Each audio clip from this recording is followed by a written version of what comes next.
Hello friends, welcome to study with entertainment.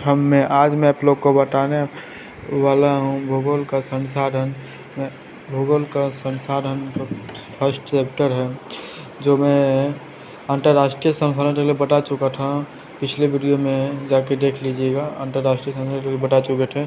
चलिए उसके आगे देखते हैं। तो उसके आगे में है अपवर्जक या आर्थिक क्षेत्र किसे कहते हैं। अपवर्जक या आर्थिक क्षेत्र क्या है?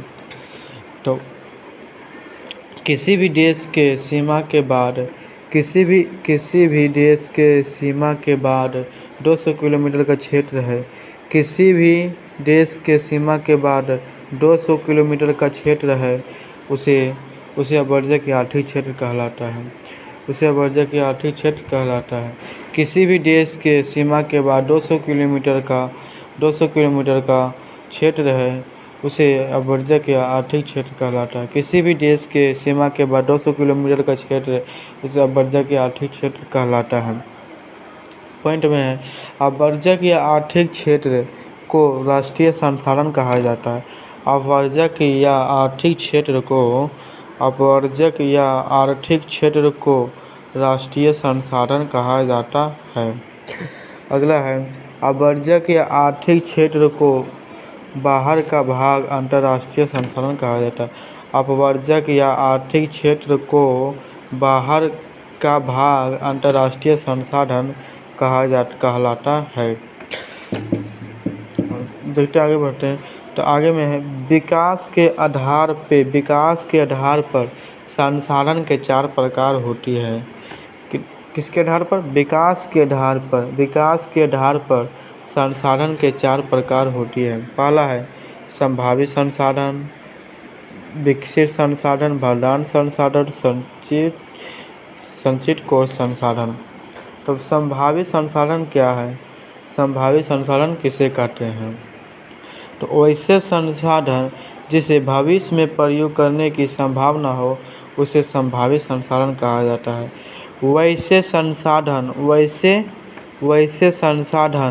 जिसे भविष्य में प्रयोग करने की संभावना हो, उसे संभावित संसाधन कहा जाता है।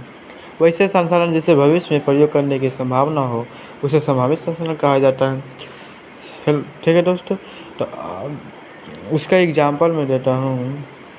जैसे में हिमालय क्षेत्र का खनिज, राजस्थान का सौर ऊर्जा, गुजरात का पवन ऊर्जा। जैसे में है हिमालय क्षेत्र का खनिज, राजस्थान का सौर ऊर्जा, गुजरात का पवन ऊर्जा। ठीक है, तो संभावित संसाधन कंप्लीट हो गया। अगला है विकसित संसाधन किसे कहते हैं? यह क्या है? विकसित संसाधन क्या है?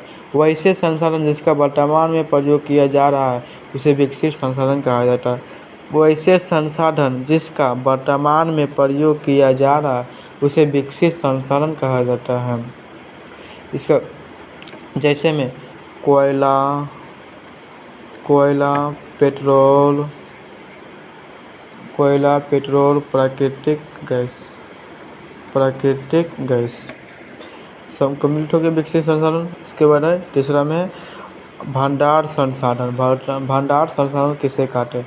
तो वैसे संसाधन जो हमारे क्षेत्र में मौजूद है, लेकिन प्रयोग करने का तरीका नहीं है, इसलिए इसे भंडार संसाधन कहा जाता है।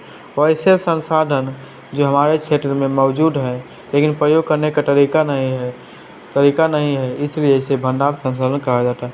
वैसे संसाधन जो हमारे क्षेत्र में मौजूद है, लेकिन प्रयोग करने का तरीका नहीं है, उसे भंडार संसाधन कहा जाता है।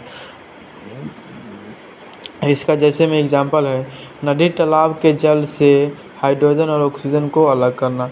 नदी तालाब के जल से हाइड्रोजन और ऑक्सीजन को अलग करना है।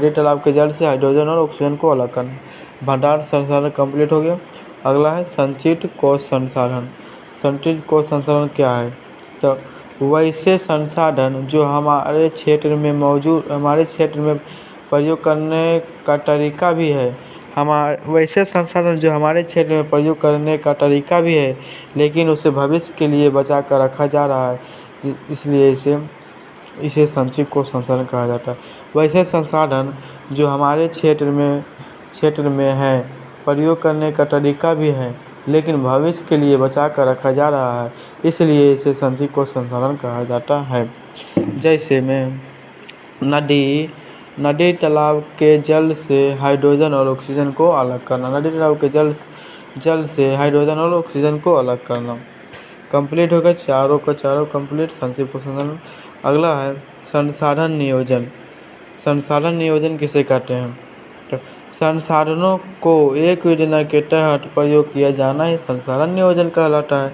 संसाधनों को एक योजना के तहत प्रयोग किया जाना ही संसाधनों को एक योजना के तहत प्रयोग किया जाना ही संसाधन नियोजन कहलाता है।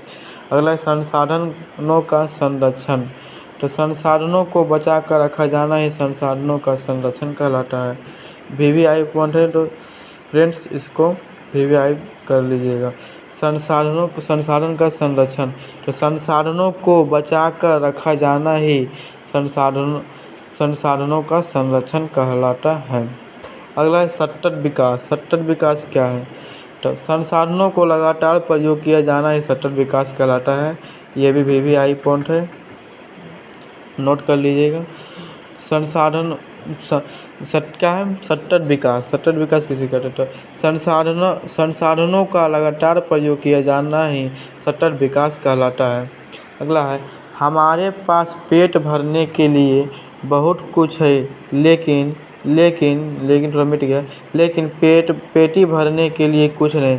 यह कथन किसका, यह मतलब किसने कहा था? तो यह महात्मा गांधी ने कहा था, महात्मा गांधी। ये भी VVI पॉइंट है, ऑब्जेक्टिव में पूछा जाएगा, थोड़ा माइंड में सेट रखिएगा। चलिए वीडियो अगर आप लोग को अच्छा लगा होगा तो चैनल को subscribe and like and share कर दीजिएगा। Thank you for me watching.